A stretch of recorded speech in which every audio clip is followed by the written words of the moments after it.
You guys got a live mic. Good evening, everyone. I'm going to call to order the CPC regular meeting on November 17th, 2022 at 5:37 p.m. This meeting is both in person at the Primetime Building and available via Zoom. This meeting is being recorded and can be viewed at a later date on the town YouTube channel. If we could all please rise for the Pledge of Allegiance. I pledge allegiance to the flag of the United States of America and to the republic for which it stands, one nation, under God, indivisible, with liberty and justice for all. Second,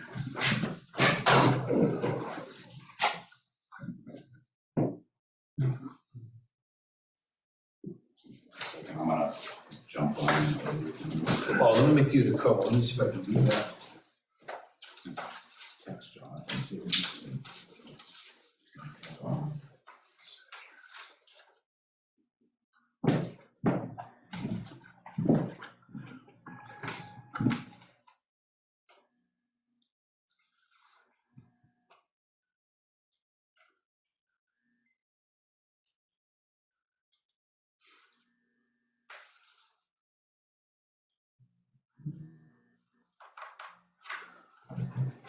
Actually, real quick, while waiting for me to do this, we'll do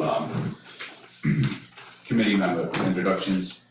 Kevin Smith Jr., I'm the chairman of CPC, and the Parks and Rec representative. Dan Stevens, representative from Planning Board. Bill Pruitt, representative from the Dayton Historic Commission. Jim Digges, Conservation. William Fontaine, Dayton House of Authority. Dave Eckerson, financial officer and at-large member. Dave Marble, Dayton Cable. I think I'm at large. And so members not present as of right now, I believe Jonathan Gale and Thomas Burke are both at-large members, and Jonathan was supposed to be in attendance. See if he jumps on the Zoom link. He was going to join us via Zoom, and I have not heard from Mr. Burkham. Of course, I go to jump on Dave so I can share, and it's installing Zoom update. So we can start if we want to. Yeah. So our first order of business is just financial reports. Dave, would you like a paper copy?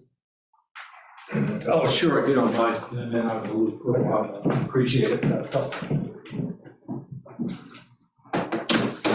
Yeah, so we did get an update from the town accountant. He's been really supportive. And so while Kevin's trying to bring it up there, I just really turn the pages up. We have, first of all, this is the current year status of the funds. The second page is the prior year. The third page, which is the sideways, is showing the revenue that we have to work with. So showing fiscal year 21 and 22, and we have some idea on 23. If you get emails from the Community Preservation Coalition, they've been keeping us up to date on what the state is doing. And then the last page, we have the 2022 version with the town meeting 2021 votes. So the historical pages are a little bit out of order because the page 2 goes all the way back to town meeting 2020. So they're really there for historical records. Serena also updated me with a printout from the directly from the accounting system. So this spreadsheets come from she picks out numbers from the system and manually enters them. But she also gave me a report directly from the accounting system in which the balances in the various funds match what she has on the spreadsheet, so we can feel a little better about the fact that the official accounting does reflect what this report is. So, and that's something we've been concerned about for a while, so I think we Well, that's good, it's like, They're on now. All right, we'll give you some rights. I think we're almost done here. yeah, so I think we're in a good place as far as we know exactly where we're at for the first time in a while. right. It seems that yourself and Serena have done an excellent job of kind of just going back and checking to make sure that our balances are what we thought they were, which will be helpful moving forward. Also, just kind of in the realm of financial reports, I don't know if you all saw it, but there was Stuart Saginaw from the Community Preservation Coalition had sent out an email earlier today about the $20 million was approved for matching funds, so every community got 30.3 unless your surcharge was 3% or higher, then I think you got an additional percentage. So for the town of Dayton, our net surcharge raised was $128,758, so the round one distribution matching funds from the state was $39,034. But that number, the first number, does that include the, the surcharge or something? So that's derived from the 1% surcharge as part of our taxes. Right, oh, yeah, but I mean, the other one is the kind of matching, Yes. so was that part of that first number that you mentioned? No, so what we raised through the 1% surcharge on our taxes was the $128,758. And then the state in round one is giving us an additional $39,034. So when you look at the reports, that's kind of how we arrive at the numbers of, So where is that, 153,000, what is 180,000. that grand total between the two? Do they have that here somewhere? I Got the revenue on that. So the word surcharge represents us charging the town for our services or our commitments. Okay, so that's the 1%, okay. So where on this sheet does it show the total amount that the town gets from the state? Is that on here somewhere? No, well, that 39,000 is, so it's a report generated by the coalition, you almost have to search it. Okay, I see it here. Oh, wait a minute. No, you don't see it there. Kevin's giving us fiscal year 23 numbers, which aren't on this. Right, I'm looking at that, but the FY 22 has like 125 and Right. 216. It says that's a CPA surcharge, so that would be the 1%. That's the 1%. Well, where's the matching? I got you on speaker, Jonathan. That's the last item in the column there. The state Okay. share. So, Well, that's quite a bit. So you're saying that we've got almost 175K we in got FY 22, 181,000. 181? Yeah, So I that's way don't, I over. think the state share is a little, so, to update, so as Kevin said, the state share is gonna be 30.3% of your surcharge, which was a number of something like 39,000 on top of the 128,000. And then there's also been a bill passed to put 20 million more into, and distribute it among the community preservation towns, but there aren't any details of that. According to Stuart, anyway. Yeah, so just quickly, like Dave was just mentioned, so he sent out the email, so it said, what about the 20 million in state budget surplus funding for CPA communities? The coalition was able to successfully advocate for FY 22 state budget surplus dollars to be transferred to the CPA trust fund And just last week, Governor Baker signed off on the allocation of 20 million to CPA. However, these funds were not incorporated into this week's distribution, and it's still unknown as to when communities can expect to receive these funds. So that additional 20 million is above and beyond that round one disbursement that we got of that 38,000. Okay, so right now, this year, our funds went up by 181,000. Now, those funds will go into various departments, shall I say, historical, open space, and the rest. Just like we did, so yeah, for Yeah. annual town meeting, we did the 12,500 per. Yeah, so now, we have spent some of that money already. What funds do we currently have to be used in the coming year? That would be the bottom line here. Oh, okay, bottom line here, okay. And that's, those numbers are net of all of the things we've committed to. Okay, so the unreserved means that it's just open to anybody, Right. open space, historical, okay, all right, I follow it. And those CPA projects represents things we've funded in the past, but still have a balance we haven't spent yet, so. Okay, community housing, So Dave, when do they actually send the money, the state, that matching money? What time frame? How is that in relation to the article before the vote is that does the 1%? If I'm not mistaken, the 1% is the one that the voters voted on. Well, no, so we're locked in on that, that's not a bylaw, so that's part of our annual tax revenue.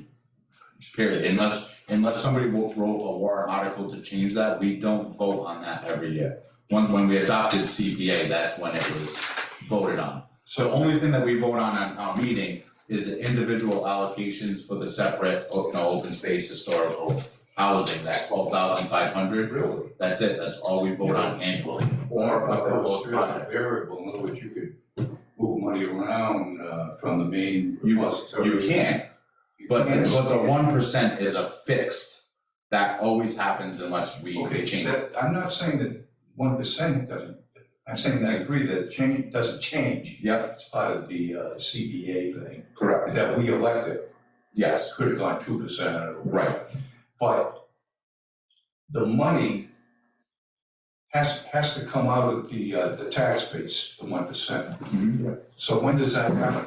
How does that happen? She's put on her, now, I'm gonna ask her, it's a very good question, because I'm gonna ask her on the balance sheet report she's given me for 2023, the fiscal year we're in now. She's already added to our funds what we're going to receive this year on the surcharge. It's only 93,674, so it's quite a bit less than the previous years. However, I think, if I'm gonna take a guess, I'm gonna say that is because that only represents the last 3 quarterly tax bills. So, but So, somebody, the- does the accountant multiply the tax base by 0.01 and then they transfer that to Yeah. our account, our main account? Right, she's That- recording it on our balance sheet as being already there, however, Okay. as far as getting it in the cash, it comes in as a town. But We have to wait the for other the question is, the first one I asked was, the matching funds, which obviously, I don't know if it was 20 million the last time, the Stewart Saginaw thing. Mhm. Was that, in other words, he's saying in that email that the state has allocated $20 million? So what happens is, we usually, depending on the tax revenues of the state, the typical matching funds is 30%. This year in particular, there was an additional $20 million of taxpayer money allocated for CPA purposes, so everybody got their 30 to 38%, and that's based on your surcharge amount. And then that additional 20 million is gonna go out in additional disbursements to Does all that mean more CPAs. money for all the towns? Yeah, so every town, you know, Okay, so that comes back to, the other question is, when that money, it's important to know when that money shows up. From the state, or doesn't come from us, because this comes from matching funds. so from what I'm reading through that email and the announcement, is that the first round has gone out, whether or not like we've physically received it, whether it's Really? electronic or No, not. it's out there. It shows,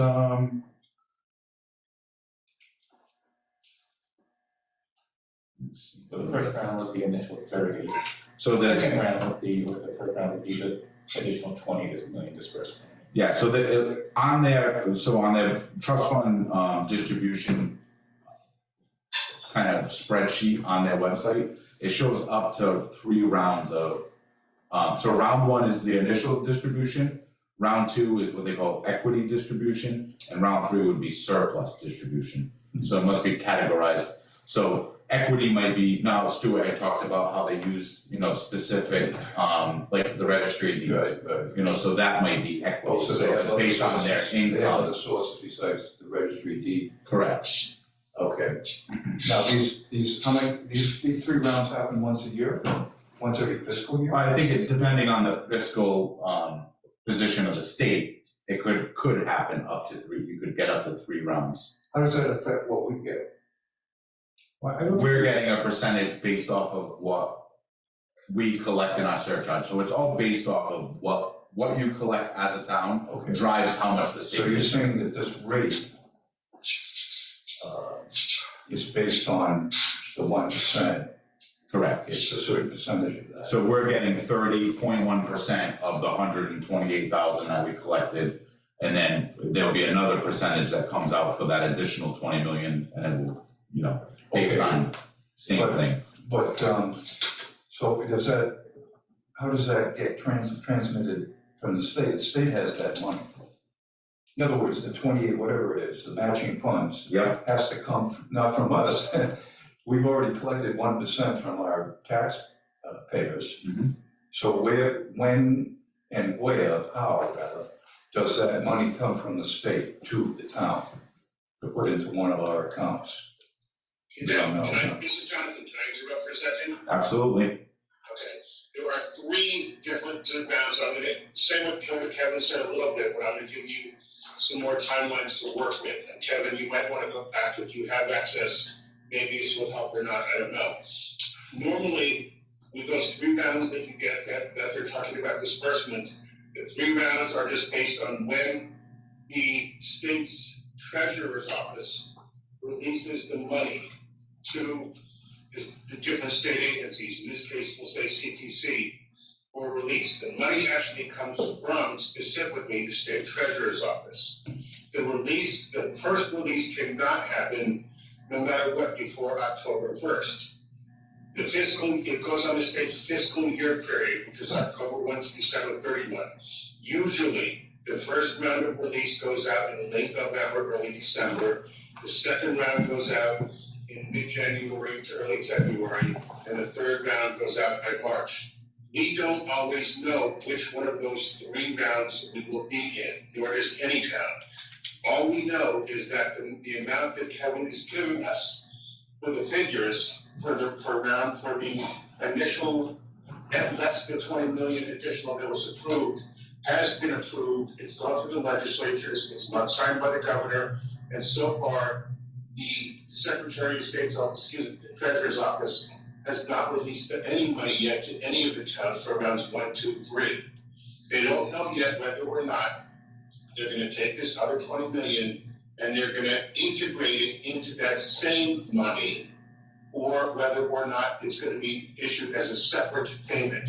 So we don't know yet whether we'll get one payment, including our percentage of the other 20 million, or 2 separate payments, the original amount that was approved by the legislature, and then this amount, because the original figure was done on the original state budget, so that's already in process. They haven't decided whether they're gonna integrate the 2. That money is automatically transferred to Dayton. It basically goes from the state treasury to the town of Dayton's, I'm gonna call it our treasury department, i.e., to our accounting department. It's an automatic electronic transfer that happens. And at that point, that money gets added into the CTC general account automatically. The only thing we don't know is specifically what date it will happen, but that money is guaranteed. I don't know if that helps at all or not. Oh, yeah, it does. I'm just trying to, like, if I were running the company and I was getting a subsidy of some sort from the state, I would wanna know how much it is that I'm gonna be looking at some point. The difference is if you're running a company, I don't disagree, if you're running a company, then you have a business relationship with the state, and that's a contract, so you can be paid for service. That's a different situation because that's also based on bid, et cetera. This is not based on contractual relationship or bid with the Commonwealth. This is a legislative mandate, and that's the difference. So it has to go through the treasurer's office, and depending upon when everything is put together, determines when the state treasurer's office through the comptroller releases it. Okay, so it sounds like there could be 3 different payments. You will Possibly. only get the Well, most. as many you as get three. probably is 2. Okay, You and, probably get 2, and unless they change it up, which they may have, right, because of the other 20 million, we will probably either get 1 large or 1 larger and 1 smaller. So it could be 1, could be 2, not likely it will be 3. Well, I think the reality of it too, and I think the perspective that you're looking at is, so we do know that money's coming, at what date exactly that it will land in our account, we don't know. But just like anything else, it's like, even though I know I have 38,000 going, I don't have 38,000 in the bank right now, so I'm not gonna go buy a $38,000 car. even So- at that level though, you know, in terms of, you know that it's, what is it, 30-something%? So I actually, it's 30.1% Okay, of, so how does that is the percentage change if say the state didn't have enough money next year to give her the full, 20 million or whatever? no, so the only way that that percentage changes is based on the town's surcharge amount. So you can get, it's between 30 and 38%, and that's based off of the town's surcharge. So if you're a town that has a 3% surcharge, you get a higher amount of kickback. Right, but I don't know, maybe you're not seeing what I'm thinking about, but the state, whatever the amount of money is that we end up getting Mhm. from the state on matching funds could vary, correct, from year to year?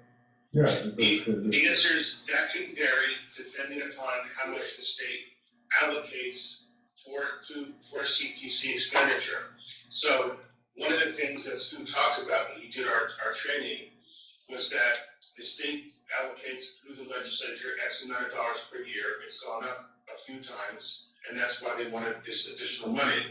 The more towns that buy into the CPC concept, that could affect the percentage.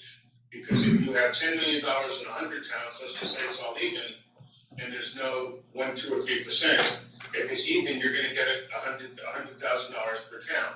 But if you have 50, another 25 towns buy into it, with the same 10 million, then it's gonna go down to 75,000 per town, if you were to look at it that way. So So, hold on, because there's a blip in the email from Stuart that kind of explains the 20 million, and it kind of coincides with what you're thinking about. So there's a good possibility that communities receive a second distribution once the 20 million has been transferred to the CPA trust fund. A similar situation occurred during the 2021 state match process. Should that occur, the coalition estimates that communities would see this year's base match percentage increase from 30% to approximately 38%.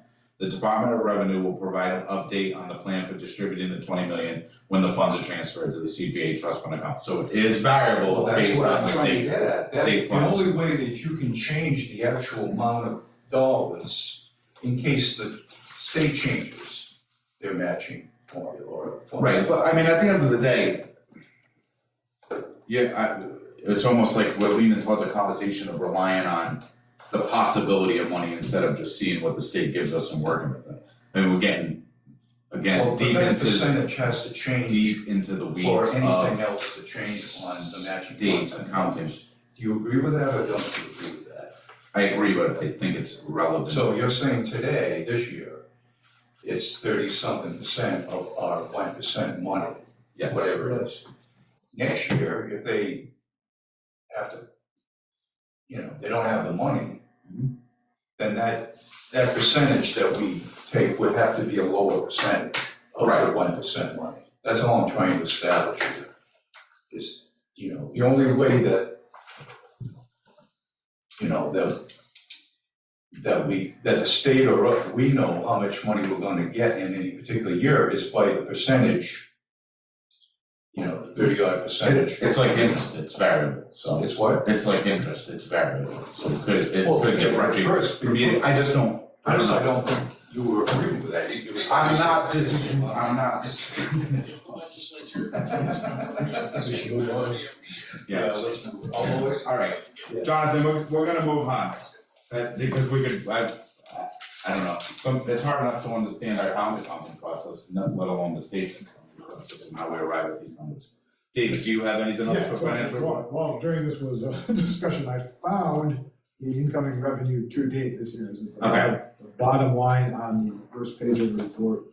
Tax revenues from July 2nd to October 24th, 38,732. So that explains Serena's other numbers. So the amount we're expecting this year on the 1% is that 38,732 plus 93,674, which is what they call receivable money that is coming in over the course of this fiscal year through the 1% surcharge that hasn't come in yet.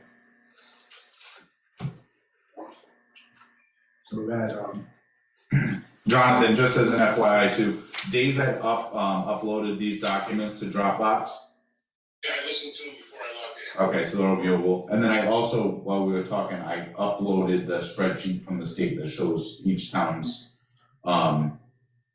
disbursements, so everybody can look at that too, that's also under financial documents. I did this together earlier, thank you. Is that it for financial reports, Dave? yeah, if no one has any questions. So at the end of the year, estimated, just based upon the 1%, I think it was the 20 million, we're probably looking somewhere around 940 if all the receivables are coming in as expected. Another 93, in other words, what you said. Right. Okay. Right, and then state money on top of that. And, but I should say also that if you don't get these coalition emails, you could sign up for them on the website. And if you follow the links in his email bill, you can find all this stuff out that's where it's, Okay. he, and he scolded various communities for being late with their CP1 reports, so it made me feel happy that we were on top of it this year. All right, so, One question that's related to financial. In the meeting minutes from the last meeting, we were kind of looking at open projects on Brook Street, Aaron, and the acres of land off from the Arujos, the Pleasant Street footprint. Is that just to clean up our records, or is it possible that there's outstanding liabilities from those? I believe that she has cleaned up everything that was in the past. So when you see the column of CPA projects, that includes everything that we have. Alright, thank you. yeah, cause she even broke out like what has been expended so far for all projects in parentheses there, so that's good. Okay. All right, so under old business, just review and discuss Dropbox folder. I think at this point, we pretty much all know how to get in there and find what we need to find. So, Working on working on it. Same here, working on it. Yeah, well, reach out, it's, like I told kind of all of you, it's like, it's a little tricky to get into it the first time, but once you're in it, it's pretty simple to navigate, everything drops down. Can you send me that link again? I can. I mean, later, not tonight, but whenever you get a chance. Yeah. Yeah, I mean, so if you're having an issue with Dropbox, just shoot out an email and we'll try to navigate, like if you're trying to look for something specific, sometimes it's easier, like myself, Dave, Elizabeth, any one of us that's in it, or Dan, Jonathan, can sometimes just send you a link to that exact folder and then it will just pop up with me, which makes it easier if you're looking for something specific and you can't find it. So item B, review, discuss, and act the CPC funded project updates. So everything is pretty much in the same spot that it was after our last meeting. Nothing additional has happened with the historic. They're planning on beginning the next phase of that project. And also waiting for reimbursement from the state on that. Both of my parks projects are kind of in the same place they were last month. And then I talked to the town clerk, Mark Chico, today, and they're still searching for someone to do the revitalization of those records. So he hasn't started it yet, but they are still, I believe he's meeting with the town administrator Monday to get the ball rolling on that.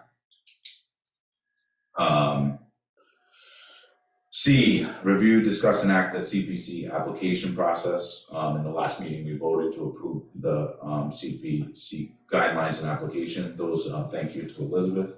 She got that uploaded to the website, so that whole document is live. We've gotten good feedback from it, from the people who reviewed it. Jonathan might touch on that a little bit later on tonight. And also thank you, Elizabeth, for all your work on the website. So Elizabeth has done like a great job as the town website has switched over to taking, her time to. She put in all those FAQs. Yeah, so everybody, that's all Elizabeth. So yeah, she did an awesome job just updating. I think for the first time we have a legitimate CPC website on our town page. It's really good. So good job on that. Thank you so much. Review, discuss, and act the CPC annual public hearing. So that's kind of the next step in our process. Now that we have a good application process, is setting up that annual public hearing.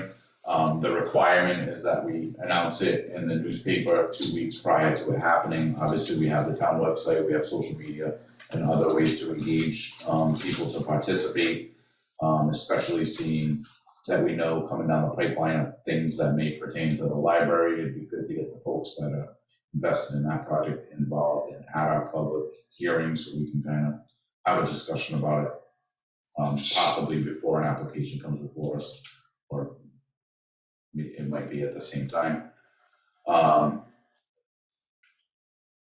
Obviously, sitting here today, December is December, we got all the holidays. I don't think it's unrealistic to say that we hold it during our, regular January meeting. Maybe better. Get past the holiday, we'll be 3 weeks, post the holidays. I'd like to be a little bit proactive and get it done sooner than later though, so we're prepared to receive applications leading up to annual town meeting. So we're only gonna have a short window of about 4 months before, warrant articles will start being discussed. So since this is, it's a regular meeting, but it's an annual town meeting, you never know what to expect for attendance. Is there any thought that this building may not suffice and we should maybe pick a date that we can use Old Town Hall in January for that meeting? Probably would not be on Thursday because the Church Conservation has it on a regular Thursday, so Right. we have to change the date, and maybe this building would be big enough. We may only expect 5-10 people to Yeah. use this work, Yeah. Mr. Chairman, I'm just gonna suggest that and obviously we'll allude to this in a few minutes, but for the purposes of this conversation, by the way, if my speech sounds funny, I apologize for that. What the plan for the library committee is to present the initial application Jonathan. at our January meeting. Jonathan, I want to do it at the same time. Jonathan, just bring that up on the new business. I'm not gonna let the library drive our meeting. They can adhere to our date if need be. All right, just wanted to throw that in there just in case.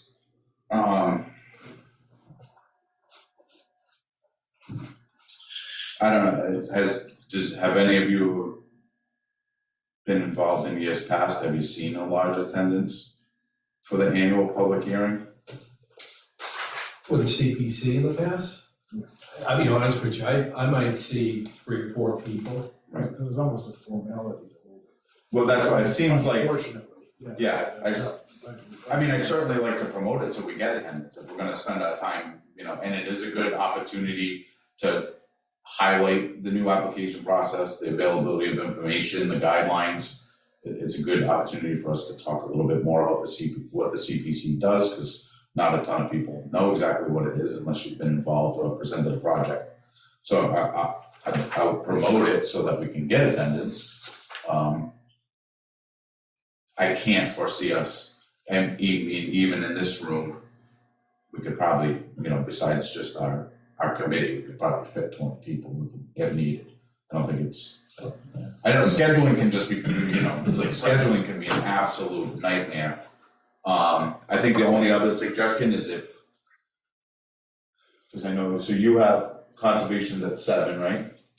So, So I think maybe the only suggestion I would make is maybe we just bump it down another half hour, start at 5, so if we need to do it in conjunction, give ourselves, a half hour to 45 minutes for the annual public hearing, and then leave ourselves an allotted amount of time to just talk about regular business if needed, depending on what's in front of us. I can't worry about that as people come home from work. To announce it, it's not like we have to do a lot of other crap. What was that, Jonathan?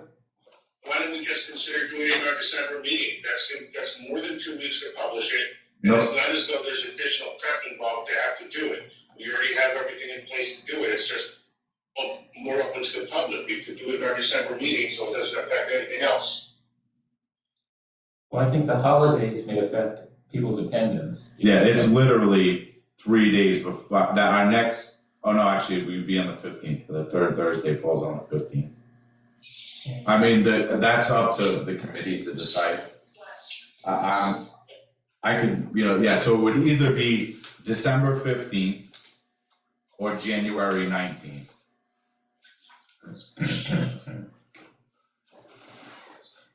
January might be better than, it's because all of this stuff is done at that point. Yeah, and personally, I would hope that we start promoting it like on Facebook and everything a month before. And Right. really, actually, I'd like to get people to turn out, so it's not just the minimum of 2 weeks' notice. For that reason, January sounds better for me too. I like it. The only thing I'm concerned about is just the 5 o'clock, we got people still coming home from work. I don't know if that would affect them. I'm just throwing that out there, especially if I'm in Boston or whatever. Is everyone here able to make it for 5 o'clock? Because we could also do the exact opposite, where we conduct regular business Oh, okay. and then roll into Public, and- that at 6 p.m. that might work. I like that. Yeah, and then they get a chance for people to attend the meeting, let them know it's not gonna start at 6 Right. or whatever. I mean, I agree with Dan completely that I'd like to take the time to promote it and Yeah, And get it's a people couple involved. weeks. we've done so much work to improve our process that it'd be nice to tell people. If somebody wants to make a motion for, January 18th, it will be 19th. 19th. I'll make a motion that we open up to the public on January 19th, 2023. Do I have a second? And second it? Any discussion? okay, is that going to be cleared up for our meeting? We never know, we could not, I mean, depending upon applicants that we have, could be a late night. Well, I think we should have it here. Cause I know your meetings go along, you start right at 7 and. Yeah. Sometimes 10, even later. I know you guys do, but I've been on the committee for a while, I never really see more than 5 people show up to do something. Right. It's usually if they got a project here and there, you might get 2 or 3 different parties, but it's never Well, we really, also didn't have a You mean promotion. conservation, yeah. you mean conservation. Well, no, I'm talking about CPC. Okay, yeah, 'cause Yeah, when we try to, it depends upon, for us, it depends upon what the project is. We had 20 people there one night, because of everyone who was notified, all the abutters and all showed up. Well, for this, I mean, the only requirement from the state is that it's published in the newspaper. So if you didn't read the Taunton Gazette, you didn't know that this happened, it was strictly a formality. So we're gonna shine some light on it and promote attendance, so. I still don't think that we're gonna run into an issue where this room is I don't get You so. move that table out over Right. to that room, you remove that. We move two more chairs in. You can fit 20, like you said, if you Yeah. really wanted to. Alright. I think it's Would you fine. like me to make a poster or flyer where you can post on Facebook and stuff like that? If you want What if I could put that on channel 9? it. I don't see why not. So when you do the poster, maybe give me a JPEG out of it and I can just throw it out there. And then at least it'll be on channel 9 too. Right, so I have a motion and a second, we'll do a roll call vote. Dave? Aye? Bill? Aye. Aye. I, Jonathan? Aye, passes unanimously. Alright, so that'll be Thursday, January 19th, 5 P.M. Regular meeting, 6 P.M. annual public meeting. This should work out. And what time did you say? You just said 6. We're gonna do at 5 P.M. we're gonna do regular meeting, and then 6 P.M. we'll do the annual public hearing. Okay, all right, okay. Yeah, so we'll just have to be mindful of that also, Elizabeth, that we're gonna promote the 6 o'clock. And obviously, if there are any applicants, they'll be able to come to our 5 o'clock meeting. Unless we see something in December, we're most likely gonna be discussing an application for eligibility if something comes before us anyway.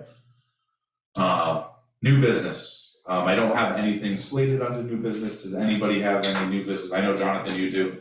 You wanna lead us off?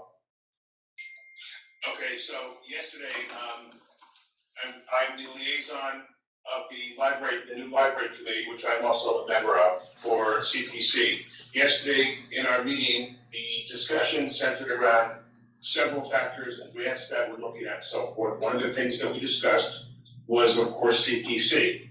And I'm gonna be short and then I'll take questions if it's easier. They have all of the material for CPC, the new guidelines, the new format that we've developed. Every single person reviewed it last night. And I want to be sure of that, so there's no bumps in the road there, because there's a lot involved here and a lot at stake for them. Their initial plan is to come to us with the eligibility application in our January meeting. In order to do that, they have to, there's also, the meeting I was involved in last night, we're gonna be having a couple of special meetings, because we have to do some walkthroughs and there's interior design to present and so forth and put together for the process in January as part of eligibility. The other aspect is it has to also go through library trust, it has to go through a number of other committees just to get the eligibility application in January. That application will be presented probably by Ken Pacheco, who is the chair of the library committee, and the outside consultant, who is the engineering / architectural consultant. So they will be presenting their concept to us for eligibility. The other thing that they need to be sure of, and the way they design it, is that they work with the historical commission to make sure it meets one of the 4 criteria, which right now it overall does, but the historical commission has to have input into the way the initial application of eligibility, is written and put together to be presented to us. So the original plan will be January was when they'll present the first part of the application to us. February is when they would come in, assuming we approve it based on eligibility, to start to present full plan and so forth, and then to start going forward with that process there, budget, et cetera. I think that the biggest part of the problem is going to be they do not understand, as some members here may need to, I'll be brought up to speed as well, as to the potential for bonding process and how bonding. All right, time out. I'm gonna stop you there because we don't have an application in front of us and I don't wanna go into the weeds on this again, Okay. based solely on speculation of what an application is gonna look like. Let's cross that bridge when we get to it. Okay, so then then I'll leave it there, Kevin, that's pretty much the process, they understand it. Okay, If they know if they can't come to us in January, that there is a good chance this will have to be put off. There was discussion about whether it could go to the November special meeting.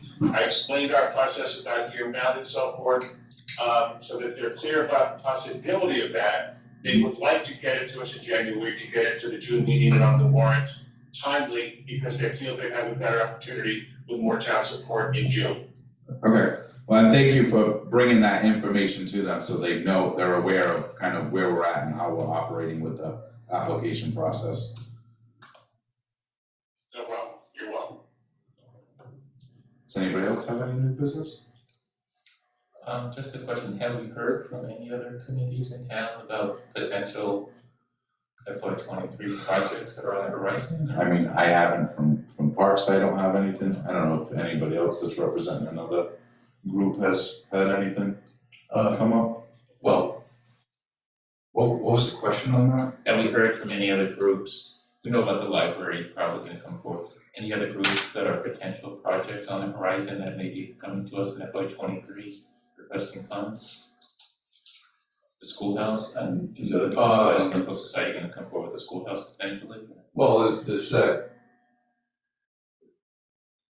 I hate to get into this phase sort of commissions concepts, but, well, there's the phase of the North Dayton. The historical markers? Huh? The historical markers? No, I'm trying to figure out where are we on the, what they call phase 3 or 4, I don't know. And I brought that up, by the way, in the commission, how it's confusing. Oh, so the historical survey project. Yes. So as far as I know, that is up to date, so they're gonna be rolling into the project that we funded at this past annual town meeting. So they just completed Right. what's really phase 1 Of the, of the project, even though we paid it in phase 1, 2, 3, and 4, which we had the confusion last time. Now they're starting phase 2, which was presented, approved, and funded at annual town meet at the past time. So that's what they're working on now, there's nothing additional from nothing historical. additional, I mean, later on, there is I don't know when, but I have a feeling that we'd be making an application of eligibility for the schoolhouse. Okay. But I don't know the timing on that, it may be quite a ways down the line. Okay.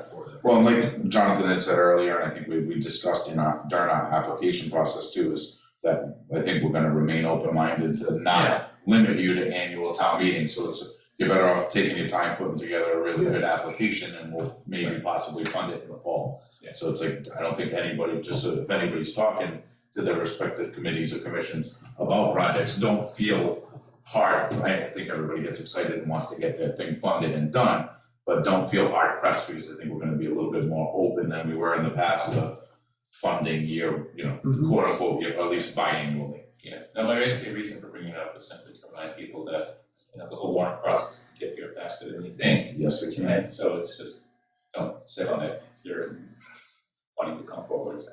Anything from conservation? Got a couple thousand acres you guys wanna buy up or something? That's too early in the stage. Okay, Yeah, I made a phone call for a donation, but the person doesn't own it. So, but he pushed me to someone else, and if I don't hear from him in a few days, I'm gonna give a call, but, yeah, there's something that I would like to get for the town, but we're way off from that. okay. Anything for housing? Now, just finished a project that's been in the works for a while. Yep, It's finished. Electrical. Oh, they're done? No, Oh, okay, I thought you were getting completed. they will, they put out for bid, they received the bids. One was accepted. That's, oh, my apologies for earlier too, I forgot that we had discussed that last time, that it went out, it had just went out to bid, so, yeah, well, if you wanna just kind of briefly update us on where that's at. well, they accepted the bid. Now it's up to whoever the state sends down as an engineer, or, you know how the government works, it takes forever to get. But it's getting, It's moving. moving forward. Okay, very good. Anything else on the new business? Meeting minutes from October 20th, 2022, and Elizabeth had sent that all out to us, so everybody have a chance to review. Any questions, comments, revisions needed? I thought everything looked good, I didn't see anything that needed to be changed. Mr. Chair, I'll make a motion that we accept the minutes from the previous meeting. Second it. I have a motion and a second, all in favor? Next meeting date, so our next regular meeting will be December 15th.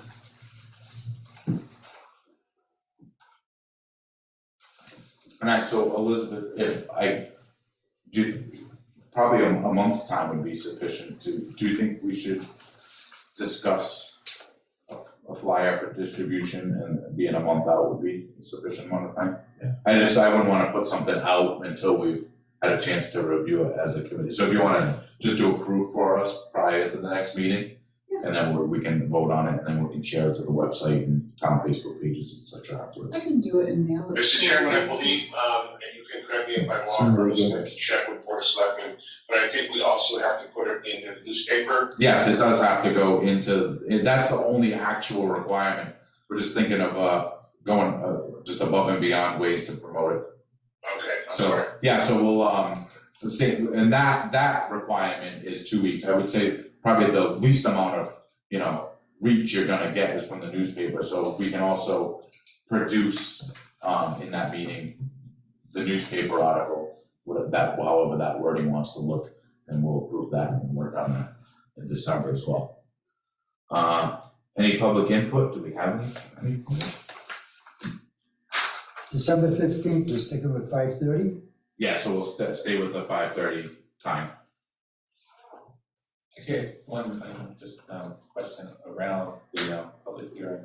Does anybody know who owns that big portable sign that sits out front of Old Town Hall? Is that the Dyke? The one that we Lions? changed so that, Is that the Lions? it's the Lions and kind of Tom Ferry really kind of does what he's, So that's an opportunity to use that if the Lions agree to. Yeah.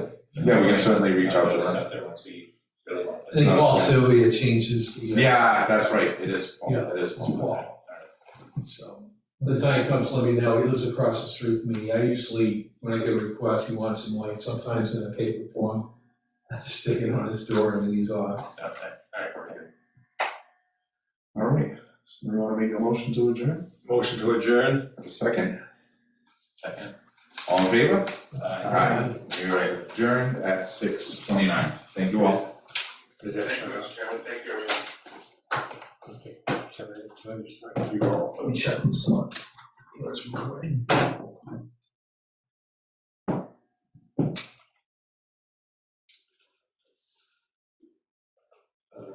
Kevin, you were mentioning, Okay. at least on a, we also